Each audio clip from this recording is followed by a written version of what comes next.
Welcome inside Appalachia. I'm Mason Adams. Virtual schooling has been tough on kids, parents, and their grandparents. And he said, Mama, I have absolutely no motivation. And he said, it's just too much. I just can't do that. I need a teacher to be able to ask and explain to me. He just had a terrible time. And author Robert Gipe has just completed his trilogy, which concludes the turbulent story of several generations of an Eastern Kentucky family. At the center of the story is Dawn Jewell, a spitfire whose mother struggled with addiction.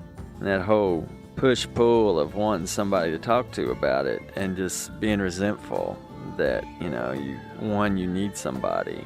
Two, you're afraid to rely on anybody. And it can be hard to tell fact from fiction when it comes to moonshining. We'll hear the inside story of Mahala Mullins, a bootlegger from Verde Valley, Tennessee. This is a very poor area, and there's very few ways to earn and make a living. I think she was a very honorable lady that wanted to take care of her children. You'll hear these stories and more this week inside Appalachia.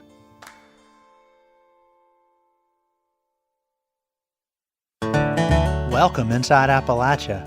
I'm Mason Adams. We have a packed show today, stuffed with stories of family strife and struggle, revolutionary artists fighting against stereotypes, and legendary lawbreakers, moonshine and matriarchs, and the bad men of one of Appalachia's biggest battles. We'll start with moonshining. Mahala Mullins is bigger than life. Legend has it she once beat 30 men in a wrestling match and sold them all whiskey afterward. Mullins was born in 1824 into a poor family and died a folk hero. The cabin where she lived has even become a tourist destination in East Tennessee. But who's the woman behind the myth? Reporter Katie Myers visited the Mahala Mullins cabin and brings us this story. In stories, Mahala Mullins is larger than life, in every sense. But today, I'm in East Tennessee looking for clues about the real Mahala, and Joanna Overbay has agreed to be my tour guide. That's Blackwater Creek. Over there is Newman's Ridge. Joanna is one of Mahala's descendants and a member of the local historical society. It's a midsummer day in the Verde Valley. It's kind of like a V, the valley. Up there in that little dip is where Aunt Mahala's house sat. Joanna's family moved Mahala's two-story log cabin from Newman's Ridge down to the valley and opened it to visitors. Moonshining afforded Mahala an affluent life compared to many of her Melungeon neighbors. This is a very poor area, and there's very few ways to earn and make a living. When a newspaper man asked Mahala why she resorted to the evil art of moonshining, she told him, "It's the only way I can make a living." I think she was a very honorable lady that wanted to take care of her children. Mahala made corn liquor as well as brandy, flavored with local apples from nearby orchards, and it paid for the house we now step into. This area was called the keeping room, and the keeping room means that that's where the family had their meals. There's a kitchen, a spinning wheel, and some fancy china from England in a glass case. She loved blue flow china, and so when her children left home and her grandchildren, they would send pieces of blue flow china to her.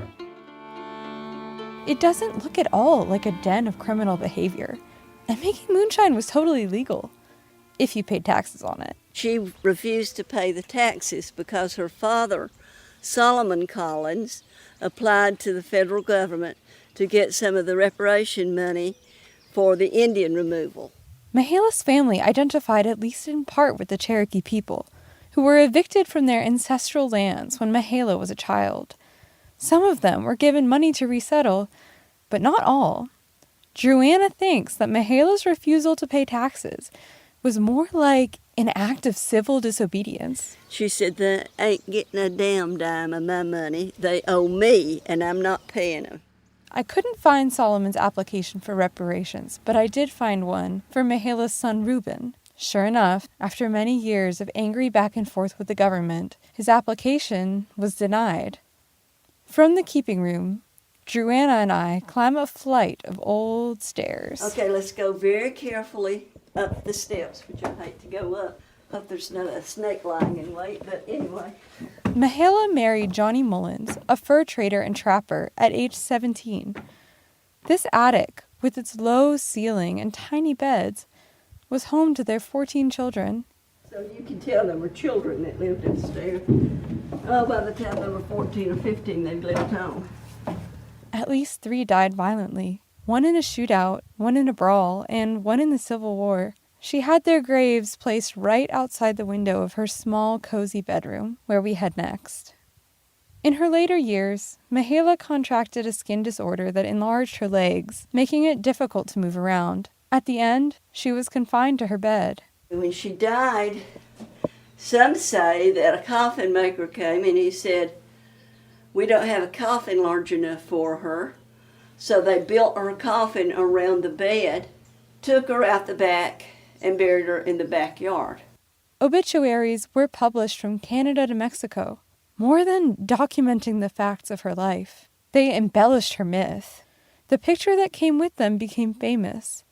Mahala slouching in bed in a nightgown, looking sadly down at her feet. But as we turned to the mantel, I saw a very different image. So you see there's a picture there of Aunt Mahala up in the middle there and 2 of her children. And then there's another picture of Aunt Mahala with 2 or 3 of her children there. In these pictures, she's surrounded by people she loves in a beautiful dress. She looks more at home. The details of Mahala's life were fertile ground for myth-making. Her size, her occupation, her gender, her Melungeon ancestry, all made for great sellable news stories. But here in Vardy, she's family history. For Inside Appalachia, I'm Katie Myers. This summer marks the 100th anniversary of the Battle of Blair Mountain, the largest armed uprising in America since the Civil War, and a major event in West Virginia history. The battle came in 1921, after 2 decades of growing tension between miners and coal companies. A few weeks before Blair Mountain, the spark was lit with the Matewan Massacre, a shootout that's also been immortalized in stories, song, and most notably the 1987 John Sayles film Matewan. You all have no right to come to this here town with all these people and drawing guns and terrorizing. The rich you have are not valid for this town. You can't get away with this. No! In these conflicts, the coal bosses hired henchmen to do their dirty work. In the mine wars, that was the Baldwin-Felts private detective agency. Bob Hutton is a historian at the University of Tennessee. He's been researching Baldwin-Felts, which started in the Virginia coal fields.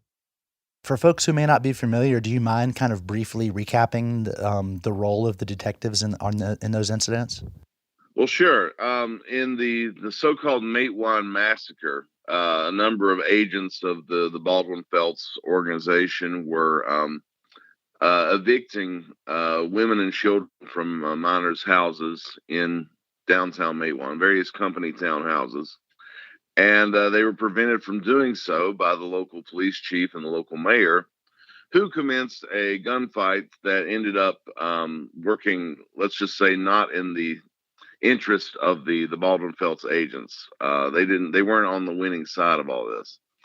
The police chief in question was a guy named Sid Hatfield. He was later put on trial for another incident that I believe involved bombing, and he was assassinated on the courthouse steps in Welch, West Virginia, by agents of the Baldwin-Felts Detective Agency. That's nearly 100 years ago, coming up soon. And of course, later on in 1921, you had the Battle of Blair Mountain, and agents of the Baldwin-Felts Detective Agency probably did play a role in that, although their role in Blair Mountain is somewhat more obscure. But they certainly are they're the antagonists in the general, the larger narrative of the so-called mine wars. Going back, the well-known story going back to Paint Creek and Cabin Creek in 1912, 1913, going up to 1921, they're the primary bad guys in both cases. So I think a lot of us have an understanding of Baldwin-Felts as sort of the Appalachian version of the Pinkertons. Tell us a little bit more about this detective agency. Where was it formed? Who were Baldwin and Felts? Yeah, William Baldwin was actually named the Pinkerton of the South at a policeman's convention in about 1905. Most important thing to remember about both William Baldwin and Tom Felts was that they were both natives of Appalachia. Both of them were born and raised in southwestern Virginia. Both of them had gotten into the detective profession way back in the 1800s. Baldwin had gotten a job working for an older detective in Charleston, West Virginia. He later on sort of turned that employment into his own agency. By 1895 or so, he's the primary detective for the Norfolk and Western Railroad, and he's got Felts working for him. And over the next few years, Felts's position in the agency grew, and eventually they became partners. And over the course of that time, they hired dozens of individuals, henchmen, as spies, as patrol guards, in all sorts of, different kind of private security or investigation capacities. So we've talked a little bit about the Baldwin-Felts Detective Agency's role in the mine wars, but that entire period is also, remarkable in history just for the sheer amount of upheaval, racial terror, and then establishment of Jim Crow laws in the South. What role did the Baldwin-Felts Agency play with that particular piece of history? I found that Baldwin-Felts was sort of an enforcer of Jim Crow. So beginning in the 1880s, there's a massive African-American migration to both West Virginia and southwestern Virginia. And they're all being driven there by the availability of jobs in the mines and the railroads. And so it's a huge demographic change. And this being the era of Jim Crow, the enforcement of the color line and the attempt to maintain white supremacy, this ultimately was sort of Baldwin-Felts' job on the railroad and the rail yards. There was a demand to make sure that these black workers stayed in line. And William Baldwin and Tom Felts often saw that as their job. Does your research support the casting of the Baldwin-Felts detectives as the bad guys in these narratives? Frankly, it does. There's very little good that seems to come from their work. For instance, in the going back to the 1890s, there were a lot of railroad accidents. Lo and behold, the Baldwin-Felts agency would always find some sort of individual to blame for these accidents. And very often it happened to be a black worker. This mythology of the black train wrecker, it becomes one of basically their bread and butter by about 1900. And anytime there's some sort of railroad accident that the insurance companies might be, trying to blame on negligence, or that families might want to try to sue the Norfolk and Western, they always happen to find someone, sometimes a child, that they can say, well, this person put something on the tracks and tried to wreck the train. There's so many other incidents where they would rough up individuals to try to get a confession out of them, probably very often a false one. And that's to say nothing of, the years of their decline in the early 1930s, where they're essentially, their primary job is harvesting hobos and essentially selling them to a workhouse in northern North Carolina. These are not good. These are not good people. One person around 1913 referred to them as the gunmen of capitalism, and I think that's an apt phrase. That is to me, it's a jaw-dropping story. The fact that it's homegrown. Precisely. This was they did work for companies that could be termed as quote unquote invasive. But it's a very important thing to remember about Baldwin-Felts is the organization was founded by mountaineers. It was run by mountaineers, and most of the gunmen they hired who shot miners or beat up black railroad workers, these were native mountaineers. So they're getting their gun thugs from the same labor pool as the people that they're torturing. And that's a dynamic that really needs to be explored. Bob Hutton's journal article on the Baldwin-Felts Detective Agency is called The Appalachian Gunmen of Capitalism. It's in the anthology, Reconsidering Southern Labor History. He's also the author of Bloody Brother, A History of Political Violence in Eastern Kentucky. He's a good Twitter follow, at Here Comes Dr. Bob. In a bit, we'll learn about instrument makers who make dulcimers out of cardboard and banjos out of coffee cans.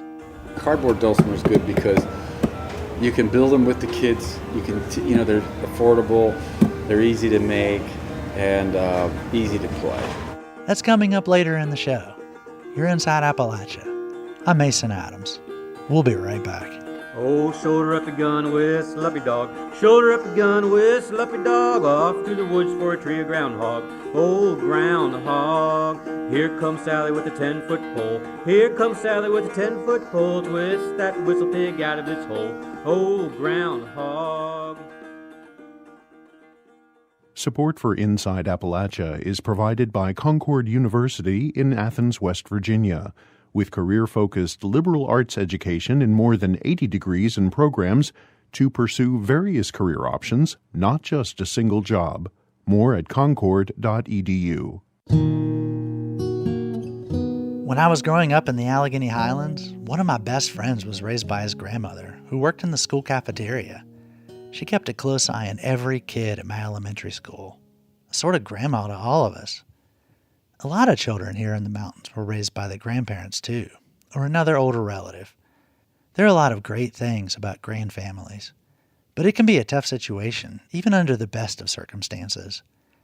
Today, the opioid epidemic is forcing many grandparents, and even great-grandparents, to become parents again, to a new generation. In a recent episode of the S&M podcast, host Trey Kay spoke with West Virginian grandparents about the challenges of raising children during COVID-19.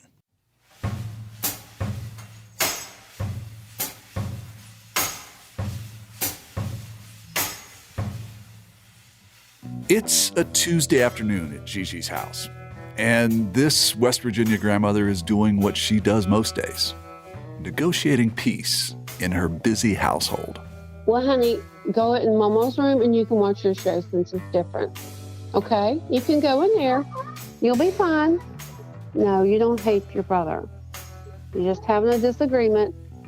Okay, now I need to finish talking, okay? I'm talking to Trey, okay? Do you remember the man that was in the car with us that time? I think we were waiting for you at the bus stop. Just an interview about grandparents and grandkids. That's all. Before the coronavirus pandemic hit, we had a different public health emergency in this country, the opioid epidemic. It's a health crisis that affects millions of families, including Gigi's. For their privacy, we'll only use her first name. Gigi's daughter has struggled for years with opioid addiction. That's why Gigi cares for her grandkids full-time. She's not alone. Nationally, more than 2.5 million children are raised by grandparents and other extended family. In 2017, the federal government declared the opioid epidemic a public health emergency. Since then, opioid deaths have increased each year, and the coronavirus has sent numbers even higher. There was nearly a 40% increase in opioid fatalities from May 2019 to May 2020. For multi-generational families, there's a new challenge: keeping older caregivers healthy, those most vulnerable to COVID-19, while giving their grandkids a home. Nonprofits like the National Center on Grandfamilies at Generations United say the number of grandfamilies and kinship families is on the rise. The center supports policies and programs to help address their unique challenges. Anna Beltran is co-director. She says COVID has created new grandfamilies. We've always known anecdotally that substance use is the primary reason that kinship families or grandfamilies come together. And it's been a number of different epidemics over the years, but substance use has always been the number one. But certainly since the opioid epidemic, primarily perhaps because of the large number of overdose deaths, We have seen a lot more kinship families come together. Is this a newer catalyst to the formulation of more grand families? We did a report over the summer on COVID-19 and these families, and we highlight a family in there that came together because the parent, who was a healthy young woman, was an essential worker, was a waitress at a Cracker Barrel, died because of COVID, and now her parents are raising her 3 little boys. So we have lots of stories like that from all over the country. Come on. No, you got to put up the tablet, honey. I met Gigi last year. Her 3 grandkids are now 5, 8, and 13. For several years, Gigi's had her grandkids full time, while her daughter has been in and out of rehab facilities and jail. When Gigi and I talked recently on the phone, she said COVID has created some big changes in her household. One example, she now coordinates virtual learning for her grandkids. Guys, Mama's on the phone. Be careful. Put that down right now. Leave brother alone. Life is as hectic as ever. In fact, Gigi has turned her family room into a classroom for the 2 younger kids. The little one sits at like a little kids table, a little wooden kids table. The second grader, I had to move him over to the main table, the dining room table. There for a little bit, they were too close. The teacher's like, I can hear another teacher. So I pulled them further apart. It's worked out good now. The virtual school day starts at 8:30. Gigi gets her grandkids fed, dressed, and on their iPads on time most days. Her oldest grandson, who's diagnosed with attention deficit and hyperactivity disorder, was showing some signs of depression right before the pandemic. He struggles with virtual learning. And he said, Mama, I have absolutely no motivation. And he said, it's just too much. I just can't do that. I need a teacher to be able to ask and explain to me. He just had a terrible time. And he just was so frustrated. Gigi tried to support her grandson in this virtual environment the best she could. However, a few weeks later, his therapist recommended that she seek additional help.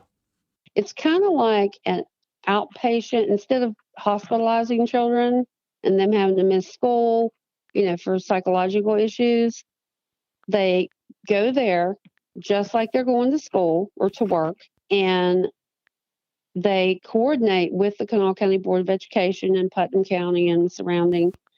And so they go there, they have their classes, but they don't have them on the computer. They have, papers, they do them right there. And they had a teacher who worked one-on-one with them, and he really improved significantly. And each day they had group conversations, counseling. They would sometimes just talk with the therapist. I think once a week they'd talk to the psychiatrist. Gigi says her grandson is really thriving in this environment, and his grades are improving as well. That's the end sound. You just learned that ending sound today, didn't you? You remember. Mm-hmm. Gigi sees another side effect from having her grandkids home all day. Groceries have gone up significantly, especially since Big Boy over here has been devouring everything in his path. He wouldn't eat very much. I worried about him getting enough, and now he drinks like a gallon of milk a day. He can eat like a whole pizza by himself. Gigi says Big Boy, as she calls her oldest grandson, has grown 7 inches in the past year. Because her grandkids are in school virtually, Gigi has had to quit her job to stay at home with them. She got a few weeks unemployment, but that soon ran out. Now she gets benefits that include SNAP or food stamps, and that money has been crucial, especially during the holidays. Since the kids have been out, honey, please be quiet. I'm almost done. The last 3 months they have given, and it's part of the pandemic thing, $600 a month, above. And so I've got my $648 or whatever. So yeah, that has helped significantly. I mean, particularly November and December with the holidays and, the kids here. I don't know what I would have done. I mean, I could not have done Christmas without that. That was a grandmother who goes by Gigi. Because of privacy concerns for her family, she asked us not to use her full name. Her story was part of an episode on grand families for the Us and Them podcast. Us and Them is hosted by Trey Kay and is produced by West Virginia Public Broadcasting. If you're a grandparent or great-grandparent raising children, we'd like to hear from you. Write us a letter. We're at Inside Appalachia, 600 Capitol Street, Charleston, West Virginia, 25301. Or send an email to insideappalachia@wvpublic.org.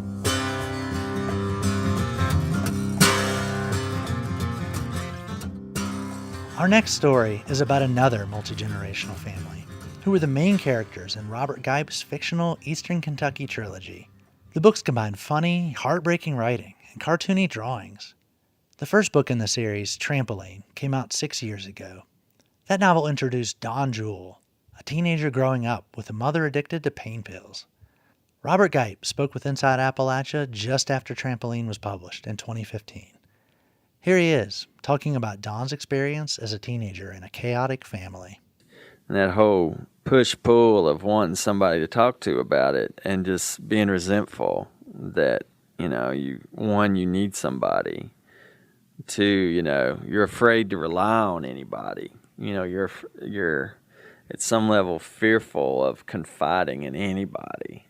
You want contradictory things in the same moment a lot of times. That character, Dawn Jewell, is like a lot of teenagers. She's angry and confused. She likes punk music, but insists she doesn't have a favorite band. Really, it's like Dawn doesn't care about that stuff. I think the thing about her is, it's like she's just not going to have any favorite music. If I had favorite music, somebody would take it away from me. I think that that's a big part of, her defensive-ness. It's beyond apathy. It's a choice. Exactly. It's not apathy. It's just like, you're not going to take anything else away from me.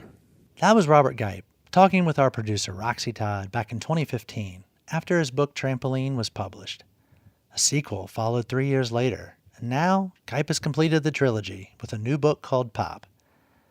It's not easy to describe the books. There's love, violence, and a dash of magical realism. The story follows Nicolette, the daughter of Dawn Jewell, the main character from the first two books. Nicolette struggles to cope with her environment and her family while working to make something for herself. In this case, an artisanal soda pop business. Gipe spoke with West Virginia Public Broadcasting's Eric Douglas from his home in Harlan, Kentucky. Tell me a little bit about Pop.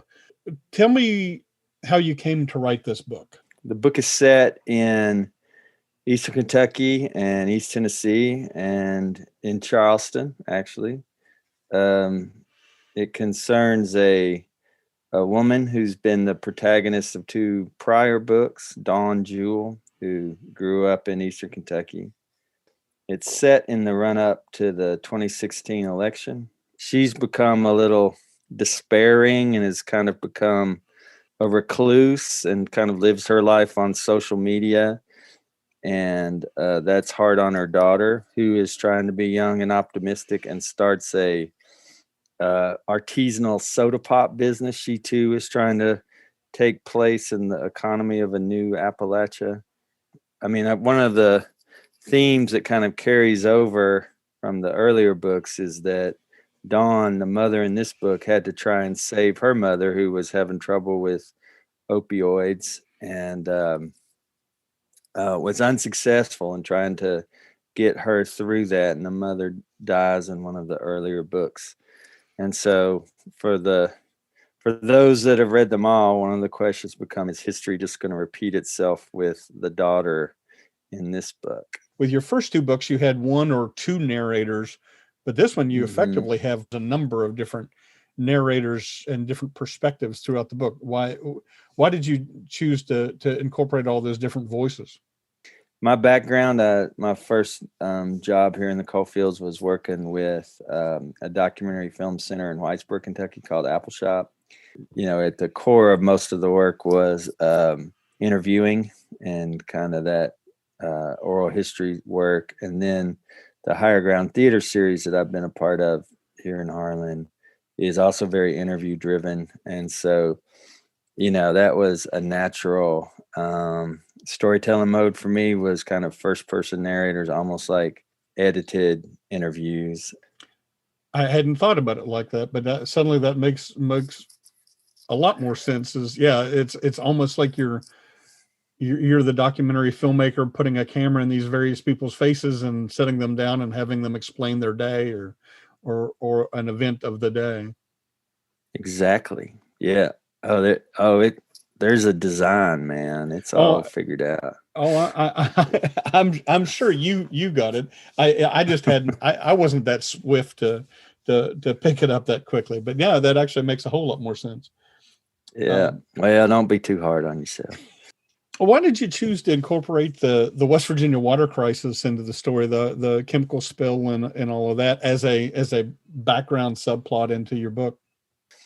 I'm always kind of dealing with something that's going on that's bigger than just whatever's kind of going on at the community level or with the individual families.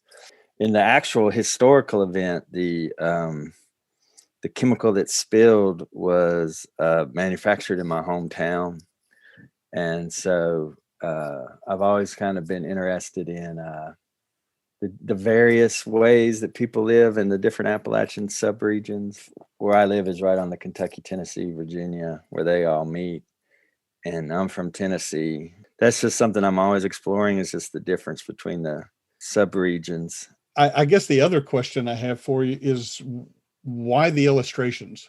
I started publishing some of the chapters on of some friends' literary blog back before I had a publishing contract, and incorporated the illustrations then. And the publisher then thought, that would be worth doing with the printed version. So I just kept doing it. I like graphic novels and kind of comic in the sense of like comic strips, derived stuff. I think for me also, I kind of like the idea, this kind of connects to the idea that, it grew out of work in documentary, the idea of all of the illustrations are the characters speaking directly, addressing the audience, and they kind of underline the idea that there is a person that's speaking rather than writing, that these are kind of orally received rather than somebody sitting writing, Dear Diary, or this is the way things were, that someone is talking, not writing. And the drawings help kind of reinforce that. Gipe's new book, Pop, isn't just fun to look at, but it's got some great food writing. We asked him to read some of the book. This is chapter 34, called The Skillet Gets Good and Hot. And the narrator is Nicolette, a 17-year-old. Hubert said the skillet has to be good and hot, and turned the oven on. He looked at me, said 450. Hubert took a jar of bacon grease from above the stove and said 4 spoons. The dull spoon rang 4 times against the foot-wide skillet sitting on the stove eye. 4 wads of grease slid across the skillet's face. Hubert pulled the oven open, and the heat added to the kitchen's smother. He set the skillet on the top rack and let the door spring shut. It was Sunday night, 11:45, 15 minutes before Halloween. Hubert stirred a mixing bowl full of pinto beans, soaking in cold water with a camouflage spatula. He squeezed the wrinkles that lay round his eyes like a paper bag round a pint bottle, and stared into the water. Hubert opened the back door. Cool air and wood smoke blew through the screen. Prestone and Sturgis came roaring in from the movie shoot, circled the house on 4-wheelers, flung mud against dogs and doghouses, flung mud against flat basketballs and 5-gallon buckets of wood scraps and drywall screws, flung mud against chicken wire pop can silos and campaign signs and blue tarps and gray tarps and brown tarps half sunk in puddles. Mud seemed stuck to the wood smoke that curled in the floodlights streaming off the corners of the house. Hubert sopped his lip and brow on his wire-haired forearm said, "Too hot for Halloween." And I said, "I like it." And Hubert grunted, and the ring of fluorescent light in the center of the kitchen ceiling made Hubert and the batter look sickly. Hubert said, "What are you going to be?" And I said, "A ninja." And Hubert nodded and pulled the oven door open. And he said, "What are Prestone and Sturgis going to be?" I said, "They said if I'd be the mother of dragons, they'd be the dragons." Hubert said, "I thought you said you're going to be a ninja." And I said, "I am." Told him, "Mother of dragons has to dress up like a belly dancer. I ain't walking around all night with my belly button sticking out in a bunch of swishy veils." Hubert said, "I don't blame you." And he stared out the window till Prestone and Sturgis had gone round at least 3 times. And he said, "When you get your skillet hot enough, you pull it out and pour your grease in the cornbread batter." And Hubert took the gray hot skillet out of the oven and did what he told me. The grease hissed in the batter, and Hubert gave it a stir, and he said, "Sounds right." And then he dumped the batter in the frying pan, and it sizzled again. And I said, "And that's what makes it crispy?" And Hubert said, "Ain't them two a little stout for dragons?" And I said, "I don't think them dragons will fly." And he snorted a laugh and picked the skillet back up with both hands. And I lowered the stove door, and Hubert put the cornbread in the oven. He watched Prestone and Sturgis some more, stood with his butt up against the sink, and looked at his phone. We were surrounded by forest fires, orange necklaces through the woods on the mountain. The fires had been burning for days. Firemen were coming in from all over the place, Montana and Michigan and Arizona. Dudes dropping massive bags of water from helicopters and shoveling dirt and chopping down trees and clearing off brush to make fire breaks. Little Colbert come in the house covered in ash, eyebrows scorched. Hubert said, "What the hell are you doing?" I said, "I'm going back there to lay down and sleep. Been trying to save this damn mountain while you're out partying." Hubert said, "You ain't staying here." Colbert said, "You don't think so?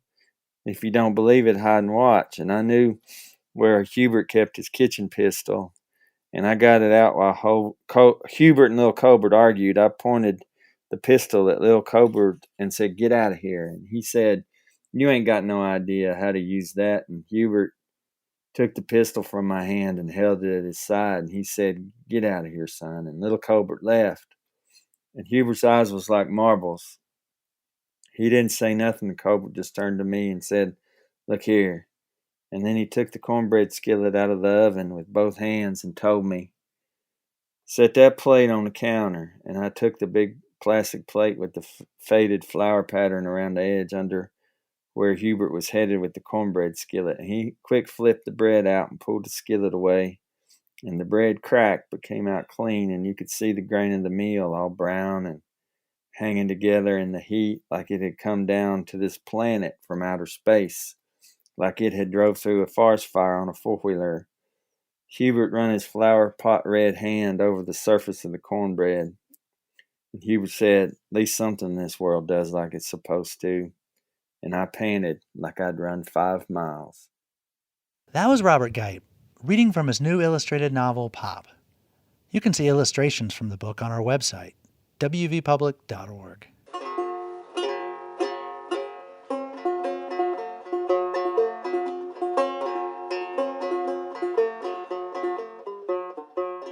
Now we're going to talk about playing traditional Appalachian music, using instruments made out of materials you may have laying around in your basement.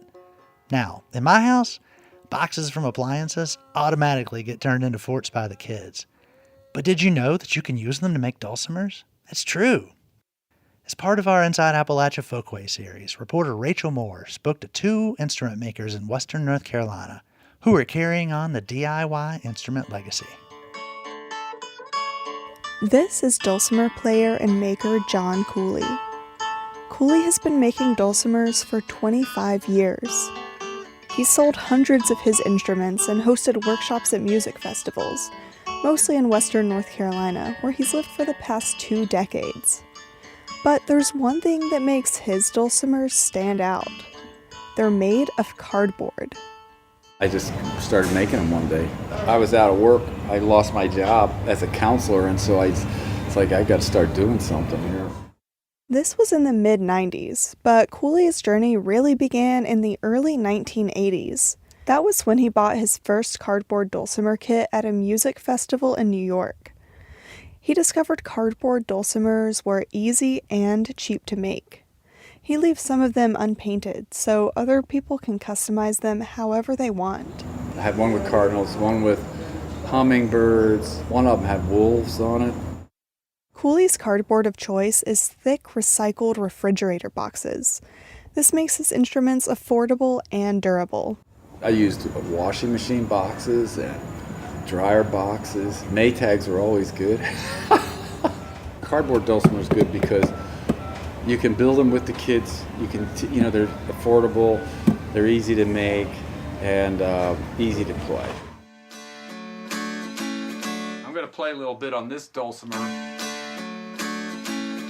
so you can get a feel for how this wooden dulcimer sounds.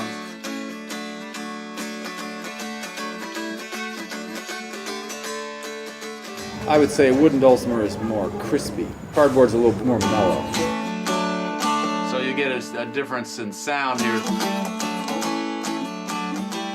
But don't mistake the cardboard dulcimer for a toy. It actually follows a long line of homemade or do-it-yourself Appalachian instruments. Appalachian Studies professor and folklorist Mark Freed says ingenuity has driven instrument design in Appalachia for centuries. We can think of this region off as like, oh, people here are holding on to these old traditions and the bearers of these old traditions and that kind of thing, but really they were inventive and cutting edge. Take the Appalachian dulcimer. They were introduced to popular culture in the 1960s by folk musicians in New York City and then mass-produced soon after. But Freed says long before that, when the dulcimer was first introduced to Western North Carolina, community members built them based on a paper pattern. And the story of that is that there was a guy who came through this area who had been right around the late 1800s or turn of the century, and he had a dulcimer, and one of the local community members traced a pattern of that dulcimer, and then that pattern sort of got passed around, and people in this area were making lap dulcimers, and this area became known for that instrument. From there, community members were able to innovate and make instruments their own. And as we see with John Cooley, instrument makers and Appalachians are still innovating to this day. Freed says the fretless mountain banjo is another example of this innovation. The mountain style banjo, has the smaller head because this was the size of a stovepipe or maybe of a coffee can because people were using what was available to them. The mountain banjos are sort of a little more primitive or homemade looking than a factory banjo. This is John Peterson, renowned mountain banjo maker in Boone, North Carolina. Peterson has been making fretless mountain banjos for over a decade now. He learned to make banjos first by watching other master banjo makers and studying the banjos he owned. But Peterson didn't set out to make mountain banjos, he just wanted to play them in local bands while he lived in Fargo, North Dakota. In Fargo, Peterson says his fretless mountain banjos and old-time music style made him a novelty. He remembers one night playing in a coffee shop. This guy came up to me after the show, and he asked me if I would build him one of those. And I never built anything like that before, but I told him I would. So Peterson set out, studying the banjos he owned from other local builders. The end result was a plywood banjo. It did the job, and since then, he's made more than 700 banjos. But Peterson's fretless mountain banjos aren't exactly like the ones you'd find even 50 years ago. For example, he uses those type of cans you'd see like at a restaurant when they're doing like lots of like green beans or something like that, those bigger cans. Since stovepipes aren't so common anymore, Peterson says it makes sense to get the large cans from restaurants for free to use in their place. And he's happy to stick with calf and goat skins on the banjo head instead of squirrel or even groundhog skins, which were occasionally used for mountain banjos in the past. But his dedication to preserving the craft and the unique form of the mountain banjo remains. Peterson also makes other homemade instruments, like the canjo, a scaled-down version of the banjo that uses a coffee can or a tin can for the head. Some canjos only have a single string, but others can have a fretboard, like a full-size banjo or guitar. The canjo is mostly used as a craft project for kids, but like the cardboard dulcimer, it follows in the spirit of Appalachian musical traditions. People were resourceful. If you wanted to be entertained, you entertained yourself. For Inside Appalachia, I'm Rachel Moore in Asheville, North Carolina.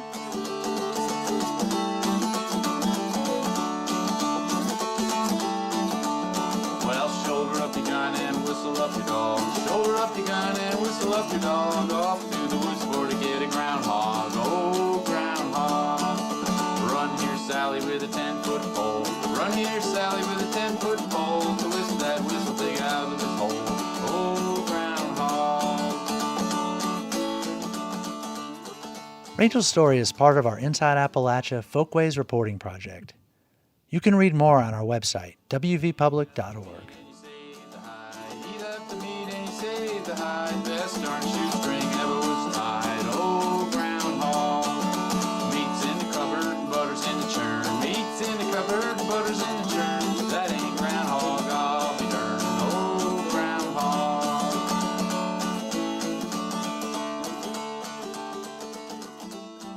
groundhog. We all know the stereotypes people use to paint Appalachia as a cultural backwater.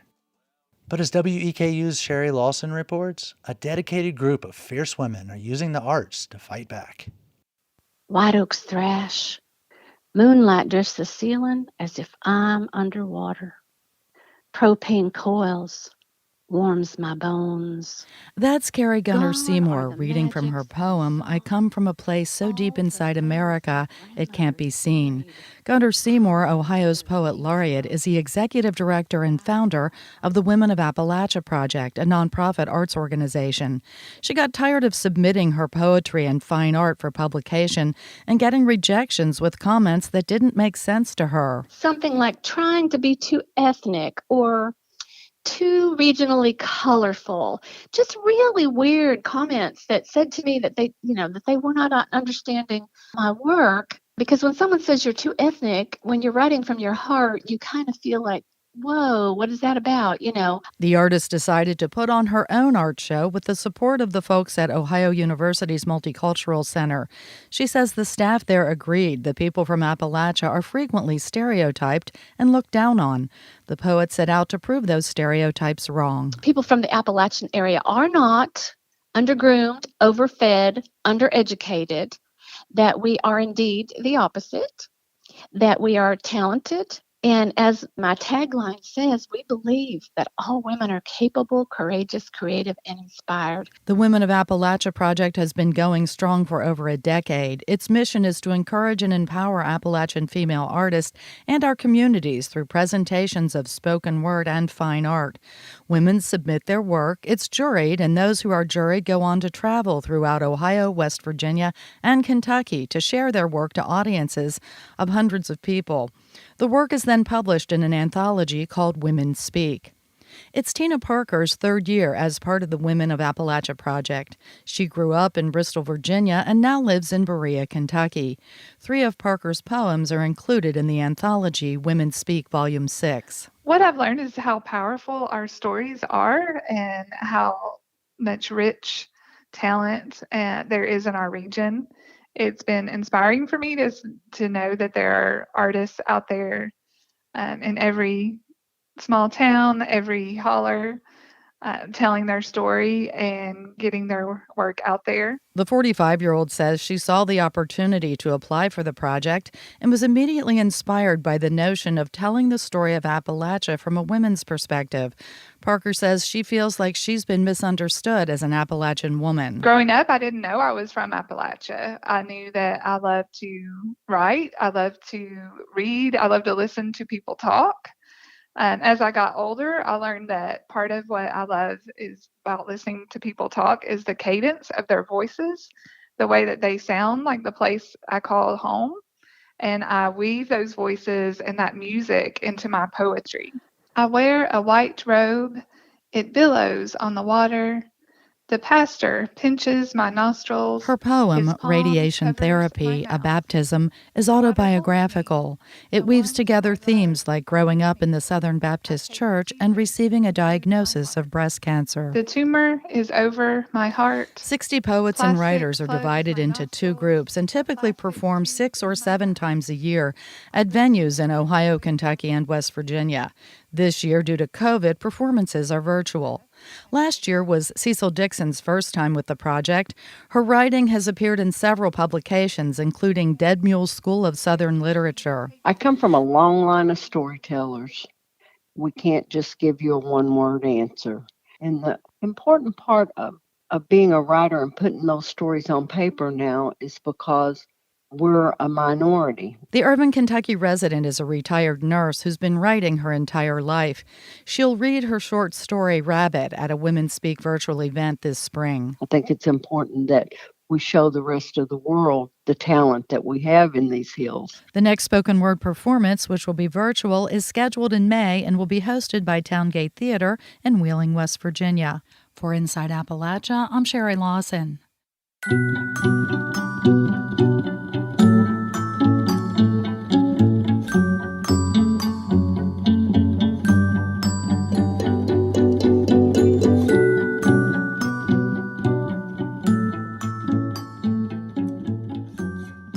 I love the mix of stories on this week's show. Instrument makers who are determined to find a way, even if it's using the remnants of a refrigerator box. Women using poetry to undercut the wrong ideas people have about mountaineers. A legendary moonshiner who did not give a flip what the establishment thought about her. The gunmen who did the dirty work of Appalachia's capitalists, even against their neighbors. And an unforgettable family who might be fictional, but who tell us an awful lot about who we are as human beings. Till next time, thanks for joining us as we journey throughout Appalachia. We had help producing Inside Appalachia this week from the S&M podcast, which is supported by the West Virginia Humanities Council and the Claude Worthington Benedum Foundation. Our theme music is by Matt Jackford. Other music this week was provided by Dinosaur Birds, West Swing, John Peterson, and John Wyatt. Roxy Todd is our producer. Jade Arthur-Holtz is our associate producer. Our executive producer is Andrea Billups. Kelly Libby is our editor. Our audio mixer is Patrick Stevens. Xander Alloy also helped produce this episode.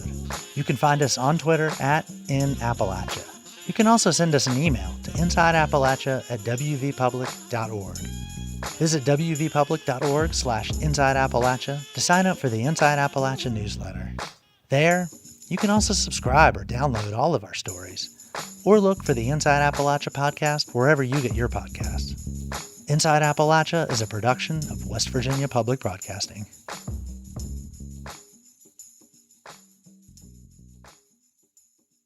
Support for Inside Appalachia is provided by Concord University in Athens, West Virginia, with career-focused liberal arts education in more than 80 degrees and programs to pursue various career options, not just a single job. More at concord.edu.